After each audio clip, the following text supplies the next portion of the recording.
Hello everyone, welcome to the AI with Deepika. मैं दीपिका हूँ और मैं एआई को बहुत इजी लैंग्वेज में समझाने की कोशिश करती हूँ। तो आज के हमारे वीडियो में जो मैं पहले भी डिस्कस कर चुकी हूँ टाइप्स ऑफ मशीन लर्निंग, लेकिन यहाँ आज की वीडियो में मेरा फोकस होगा सुपरवाइज लर्निंग के ऊपर। लेकिन थोड़ा सा रिकॉल कर देते हैं, सुपरवाइज लर्निंग क्या होती है। सुपरवाइज लर्निंग के अंदर हमारे एक सेट पैरामीटर्स होते हैं और उस पैरामीटर्स के बेसिस पर हमारे इनपुट और एक्सपेक्टेड आउटपुट्स होते हैं।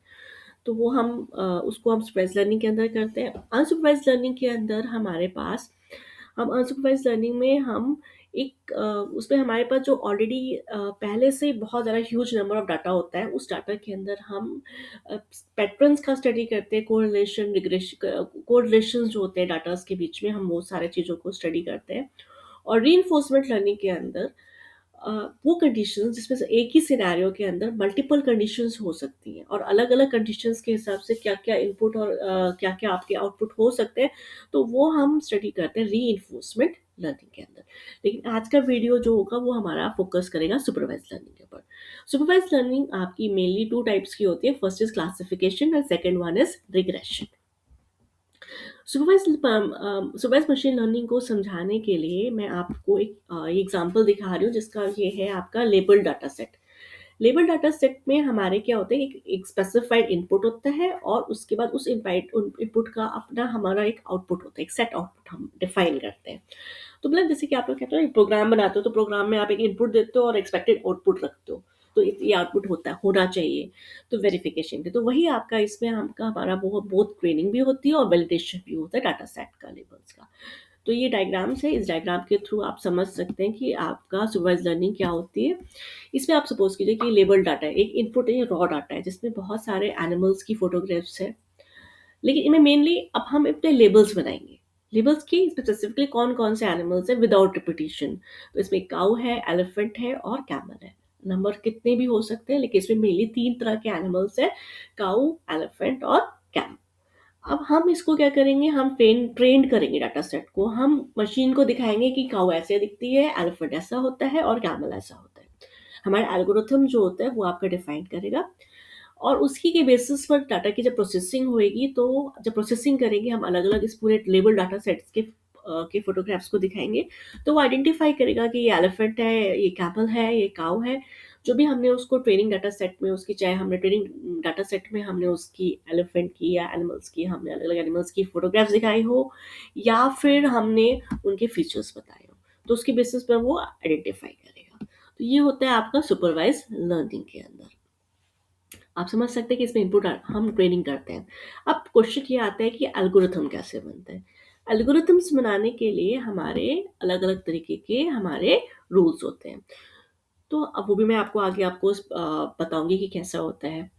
अब ये जो क्लासिफिकेशन होता है, ये भी आपका 2 टाइप्स का होता है। एक होता है क्लासिफिकेशन सुपरवाइज्ड लर्निंग में, एक होता है क्लासिफिकेशन और एक होता है आपका रिग्रेशन। अब बात आ जाती है क्लासिफिकेशन। क्लासिफिकेशन में क्या होता है, जैसे कि आप लोग देखते होंगे, जो हम लोग छोटेपन से देखते आ रहे हैं कि हमारे यहाँ पर स्कूल्स तक में भी अलग अलग एज ग्रुप और नॉलेज के हिसाब से अलग अलग स्टूडेंट्स को अलग अलग ग्रेड में रखा जाता है।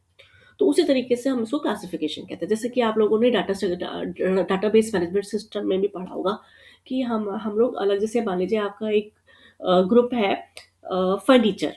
अब फर्नीचर में हम अलग अलग उसको लेबल कर रहे हैं कि वन इज़ फॉर, जैसे हमने चेयर्स को अलग रखा, टेबल्स को एक अलग ग्रुप में रखा, हमने बेड्स को अलग ग्रुप में रखा। तो हमें अलग-अलग चीज़ों को हम रख रहे हैं फर्नीचर्स के अंदर। तो दैट इज़ कॉल्ड, हम अलग-अलग उसकी प्रॉपर्टीज़ के हिसाब से अलग-अलग क्लास में रख रहे हैं, दैट इज़ क्लासिफिकेशन। तो लेकिन इन क्लासिफिकेशंस को करने के लिए भी बहुत सारे एल्गोरिथम्स होते हैं और उन एल्गोरिथम्स के बेसिस पर ही हमारे मशीन लर्निंग के मॉडल्स बनते हैं। जो मॉडल्स होते हैं, ये अलग-अलग मॉडल, ये अलग-अलग एल्गोरिथम्स पे काम करते हैं। तो ये हमारे जो क्लासिफिकेशन के अंदर, ये मेनली ये आपके इतने तरह के आपके मॉडल्स होते हैं, एल्गोरिथम्स यूज़ किए जाते हैं। First is logistic regression, second one is decision tree, third one is random forest, fourth one is K nearest neighbour, second one is naive Bayes, fifth one is support vector machine. इन सब के बारे में भी मैं आपको detail में अपने नेक्स्ट वीडियो में बताऊंगी, क्योंकि ये भी अपने आप में एक बहुत बड़ा टॉपिक है। लेकिन थोड़ा सा मैं आप लोगों को बता देती हूँ। लॉजिस्टिक रिग्रेशन में क्या होता है कि ये आपका सिंगली केवल एक ही बेसिस पर लॉजिस्टिक में कि येस और नो, कंडीशंस हो रही है या नहीं हो रही है, तो उसको येस और नो के बेसिस पर सेपरेट करता है। डिसीजन ट्री के अंदर जैसे कि आप डाटा स्ट्रक्चर्स में पढ़ते हैं, एक रूट नोड होता है, रूट नोड के बेसिस पे अलग अलग कंडीशंस के बेसिस पे अलग अलग आपके आपकी लीव्स होती हैं। तो डिसीजन ट्री के अंदर आता है। रैंडम फॉरेस्ट वहाँ पे यूज होता है जहाँ पर आपके एक ही इसमें ये पाइथन में काफ़ी यूज़ किया जाता है। जब आपके पास एक ही सिनेरियो के अंदर बहुत सारे मल्टीपल सब कंडीशंस होते हैं और सब कंडीशंस के अंदर भी बहुत सारी कंडीशंस होती हैं। तो उसमें जब इस तरह की कंडीशंस को स्टडी करने के लिए हम रैंडम फॉरेस्ट का यूज़ करते हैं। आप लोग मेरे नेक्स्ट वीडियो में एक लॉजिस्टिक रिग्रेशन, डिसीजन ट्री, इन सब के ऊपर एक अलग-अलग वीडियो मैं आप लोगों को बना के बताऊँगी। और के नियरेस्ट नेबर्स का यूज़ किया जाता है। इस के नियरेस्ट नेबर्स के अंदर हम लोग एक इनपुट देते हैं और ये आइडेंटिफाई कराते हैं कि बहुत बड़े ह्यूज डाटा सेट में कि कौन किसके पास ये है, किस जो प्रॉपर्टी है वो कहाँ पर है। हमारे सपोज़ कीजिए मेरे पास बहुत सारे एनिमल्स की फ़ोटोग्राफ्स हैं, तो मैंने एग्ज़ाम्पल दिया डियर का, तो वो सारे लोगों को स्टडी करेगा कि डियर कहाँ-कहाँ पर है। फिर वो उसके पास पहुँच के फिर कौन-सा मैक्सिमम ग्रुप है जहाँ पर सबसे ज़्यादा है। फिर उन सबको कैलकुलेट करेगा कि कहाँ-कहाँ पर है और फिर जितने नंबर ऑफ डियर्स उस पूरी डाटा में होंगे उन सब का एवरेज निकालेगा उनके नंबर्स का। नेव बेस में क्या होता है, ये आपका प्रोबेबिलिटी पे काम करता है, जो हमारे नॉर्मल हमने प्रोबेबिलिटी पढ़ी हुई है उसके ऊपर काम करता है। और सपोर्ट वेक्टर मशीन्स के अंदर आपके डायमेंशनल्स होते हैं, जैसे कि कई वैल्यूज़ के बेसिस पर वो उस रिजल्ट्स को आइडेंटिफाई करता है। तो ये आप लोगों को मैं लेटर ऑन पढ़ाऊँगी। Next one is regression. Regression क्या होता है कि रिग्रेशन आपके कॉन्टिन्यूअस वैल्यूज़ होती हैं, लगातार कॉन्टिन्यूअस वैल्यूज़ होती हैं, जैसे कि आपका हाउस के प्राइसेज़ होते हैं, प्रोडक्ट की सेल्स होती है, वो प्रोडक्ट मार्केटिंग सेल्स होती है, फ्लक्चुएट करते रहते हैं। तो इन सब चीज़ों को स्टडी करने के लिए हम रिग्रेशन का यूज़ किया जाता है। इसके आपका एक रिलेशनशिप होती है इनपुट फीचर्स और न्यूमेरिकल टारगेट वैल्यूज़ के ऊपर, कि आपका जो इनपुट फीचर आप दे रहे हो और जो न्यूमेरिकल टारगेट वेरिएबल है उसके बीच में हम रिलेशनशिप निकाल के लाते हैं। और ये भी आपका इसके अंदर भी आपके रिग्रेशन एल्गोरिथम्स कितने तरीके होते हैं। पहला होता है आपका लीनियर रिग्रेशन, दूसरा होता है पॉलिनॉमियल रिग्रेशन, फिर होता है ridge regression, lasso regression, decision tree और रैंडम फॉरेस्ट। रैंडम फॉरेस्ट दोनों ही में यूज़ किया जाता है। तो लीनियर रिग्रेशन जिसमें केवल एक ही प्रॉपर्टी के बेसिस पर काम किया जाता है। पॉलिनॉमियल जिसमें मल्टीपल वैल्यूज़ के बेसिस पर हम स्टडी करते हैं। रिच आपका एक स्पेसिफिक कंडीशन होती है जिसके ऊपर हम लोग स्टडी करते हैं। रिच और लासो ये मैं आपको काफ़ी डिटेल में आपको पढ़ाऊँगी, जो कि एकदम नया चीज़ है और काफ़ी डिप डेप्थ में पढ़ाऊँगी। डिसीजन ट्री जो कि आप लोग डिसीजन ट्री जो डाटा स्ट्रक्चर्स में आप लोग काम करते हो, एक एक कंडीशन होती है जिसमें कि अगर मान लीजिए कि जैसे कहते हैं ना कि इफ एल्स कंडीशन वाला, कि अगर ऐसा है, if the student has scored more than 60%, तो student has got more than 33, then the result is pass. अब उस पास में भी अगर student has got more than 60%, then the result is first class, else it is a second class. तो ये आपका सारा चीज़ हो जाता है। तो डिसीजन ट्री में हम लोग इस तरीके का यूज़ करते हैं। रैंडम फॉरेस्ट अगेन जब मल्टीपल कंडीशंस होते हैं तो मल्टीपल कंडीशंस में अलग अलग उसके अंदर सब मल्टीपल कंडीशंस को हम ग्रुपिंग करके एक बाद में एक समरी निकालते हैं रिजल्ट की।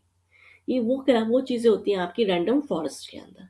अब ये जो रैंडम फॉरेस्ट जो सुपरवाइज़्ड लर्निंग होती है वो कहाँ पे यूज़ होती है? ये आपका लेबल डाटा और जहाँ पर आप अपने आउटकम्स को प्रिडिक्ट करना चाहते हैं, वहाँ पर सुपरवाइज़्ड लर्निंग का हमारा यूज़ होता है। और इसके अंदर आपके बहुत सारे फीचर्स होते हैं, क्लासिफिकेशन से स्पैम डिटेक्शन, प्राइस फोरकास्टिंग, इन सब के अंदर हम सुपरवाइज़्ड लर्निंग का यूज़ करते हैं। और जहाँ पर ये सबसे अच्छी तरीके से सुपरवाइज़्ड लर्निंग वहीं पर यूज़ की जा सकती है जहाँ पर आपके पास हिस्टोरिकल डाटा मीन्स मान लीजिए जैसे किस तरह का सेल्स हो रही है कंपनी में, पिछले 2 साल, 3 साल की क्या सेल्स रही हैं, किस तरह के पेशेंट्स आए हैं, तो सबके रिज़ल्ट्स आपके पास हों, तो ही हम वहाँ पर सुपरवाइज़्ड लर्निंग अगर हम यूज़ करते हैं, तो वो हमारे को बेस्ट रिज़ल्ट्स मिलेंगे। एप्लीकेशंस कहाँ होते हैं सुपरवाइज्ड लर्निंग की? Image speech and text processing के अंदर, image classification, speech tokenisation, sentimental analysis में हमारा इसका काफ़ी यूज़ होता है। मतलब ये इस ग्रुप की पिक्चर है, ये यहाँ का है, ये ऐसा, तो that they help to do that. Predictive analysis, predictive किस तरह के अभी तक कितने डाटाज़ हो रहे हैं, तो समर में इस तरह की क्लोथ्स की काफ़ी डिमांड होगी। दैट इज़ फॉर फोरकास्ट, मैं एग्ज़ाम्पल दे रही हूँ। ये आपका फोरकास्ट सेल्स के अंदर यूज़ होता है, कस्टमर चर्न के लिए, स्टॉक प्राइसेस, वेदर कंडीशंस में हम इसका यूज़ करते हैं।